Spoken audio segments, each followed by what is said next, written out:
Ancora una volta Desiderio Garufo risulta decisivo per la vittoria dell'Acregas e la proietta in vetta alla classifica pur in condominio con l'Enna e in attesa dello scontro diretto dell'Esseneto in programma domenica 5 aprile. Tutto questo ad appena 4 giornate dalla conclusione della regular season.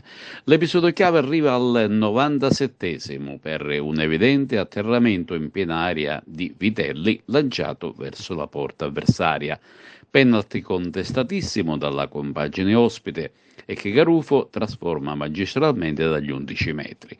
Ma attenzione, perché la gara, sin dai primi minuti, si è mostrata dura, combattuta e ben orchestrata dalla maestria del tecnico gelese Andrea Pensabene, che costringeva l'Acregas ad un costante pressing e sfiorando per ben 3 volte la rete del vantaggio.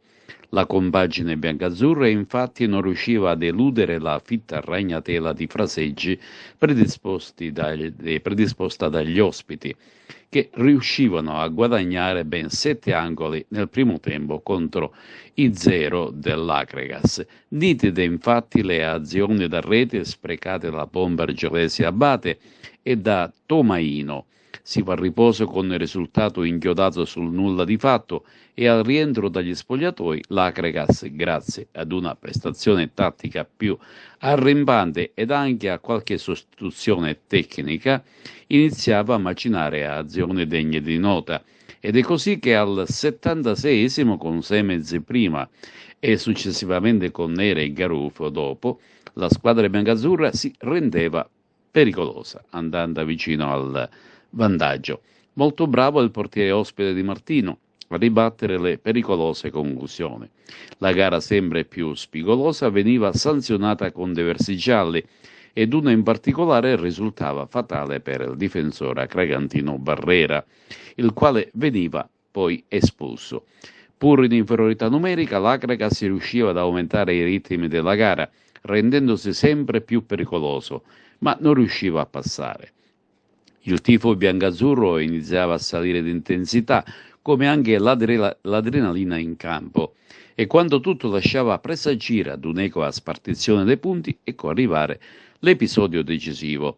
Vitelli in aria ruba un pallone ad un difensore del Gela, ma viene atterrato platealmente.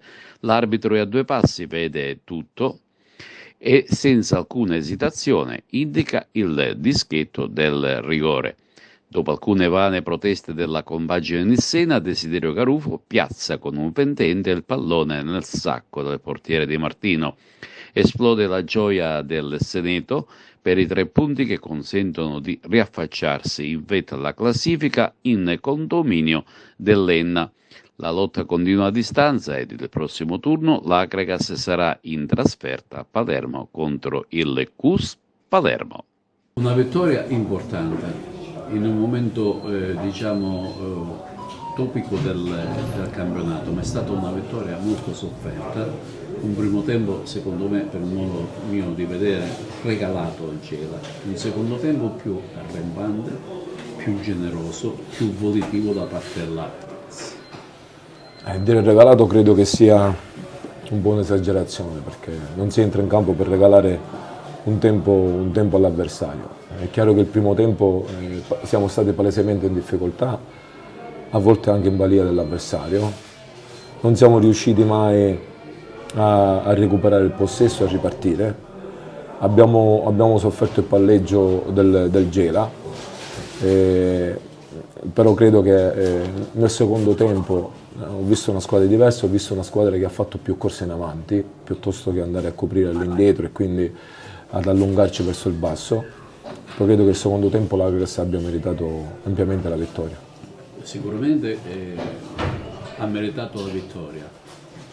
Ormai questa è una squadra che gioca sui nervi, anche perché forse questo rush finale del campionato si presenta molto difficile, anche per l'Enna oggi è stato problematico andare a prendere un punto a Castelnacci.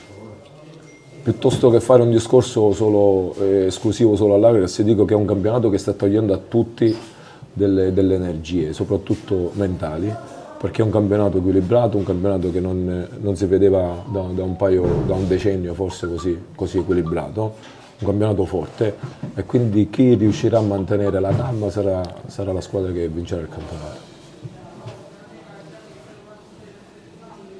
Ma secondo lei la squadra ci crede profondamente a volerlo vincere questo campionato? Perché l'ho vista un po' timorosa pure ad affrontare. È vero che i finali di campionato diventano pericolose perché le squadre che si trovano nella zona bassa devono salvarsi e quindi creano dei problemi notevoli.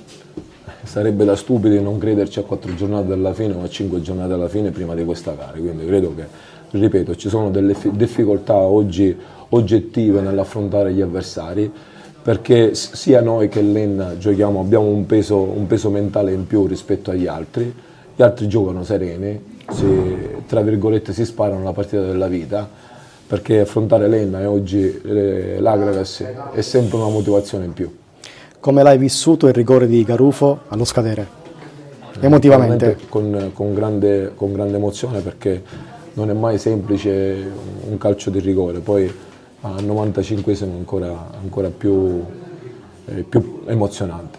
4 gare alla fine del campionato, sarà battaglia fino all'ultimo secondo. L'ho detto ieri nelle pre-gara, la prossima è il CUS, poi guarderemo le altre. In sala stampa a fine gara il vicepresidente Carmelo Callari, che vittoria batticuore sul rigore al tempo scaduto praticamente.